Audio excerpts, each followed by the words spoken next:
What's up, y'all? So in this video, I'm going to be showing you the process of how I got to this look. So first, we started off with freshly blow-dried hair. We blow-dried our hair the day before at the salon so that we're ready to do it without having any delays on the wedding day. Her trial went really well, so we are going to essentially do the exact thing that we did for her bridal trial.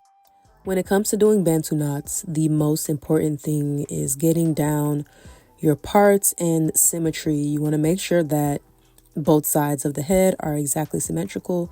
And if you're a braider or a hairstylist, you know that symmetry tends to take longer because it requires a lot of attention to detail. But as you can see, that's what I'm doing here, making sure that any little pieces are gelled down and gelled out of the way.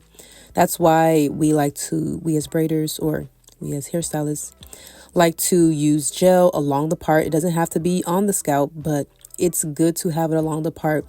That way there's a lot of precision and flyaways won't get caught within the part, which causes it to look unnatural or even causes those random pieces of hair that tend to hurt, but you don't know where it's coming from. You know what I'm saying? So that's why the gel helps to slick all that away.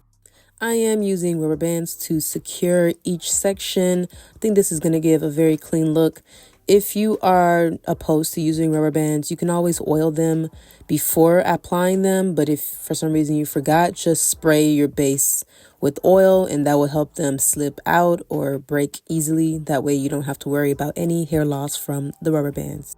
I started to apply the hair, but honestly, before you apply the hair, there's a step that you should do before you even start braiding, and that is to apply foam to the ends of all your client's hair or to your own hair. And then, like as you see I'm doing, foam and gel, because what that does is it makes the ends very flat and easy to tuck and very smooth. That way, whenever you are braiding, you don't have to worry about tucking it when it gets time to wrap the actual Bantu knots. So what I did here is I braided up until I was at the end of her hair, and then I two-strand twisted it the rest of the way.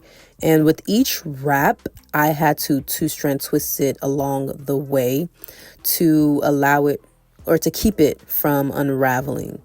So one thing that I need you guys to know is very important is to use pre-stretched hair. So during the trial, we didn't use pre-stretched hair and we tended to have a bit of flyaways, but it's very important so that it makes it very easy to wrap the hair, especially when it comes to wrapping the ends, as you saw me do in a previous clip.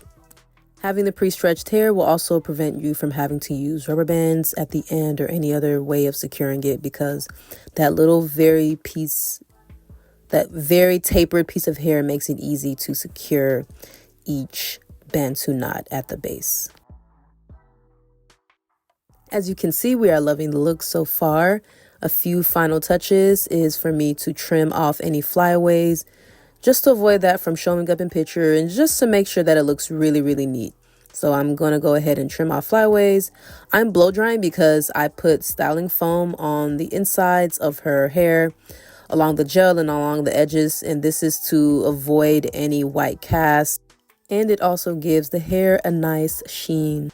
For the final touches, we added this gold string. I believe this string is either from the Beauty Supply or Joann's, and she chose to have 2 in the front and 2 in the bottom corner. And honestly, I love that placement. It just gave it a very light, a little bit of pizzazz without doing the most, and I think it matched her overall outfit and eyeshadow. And here are the final results. I think it's amazing. I love it. She looks beautiful. Definitely one of my favorite bridal traditional styles. I hope this style ends up on your bridal inspo Pinterest board. And thank you so much for watching. I hope to see you here again next time. Bye.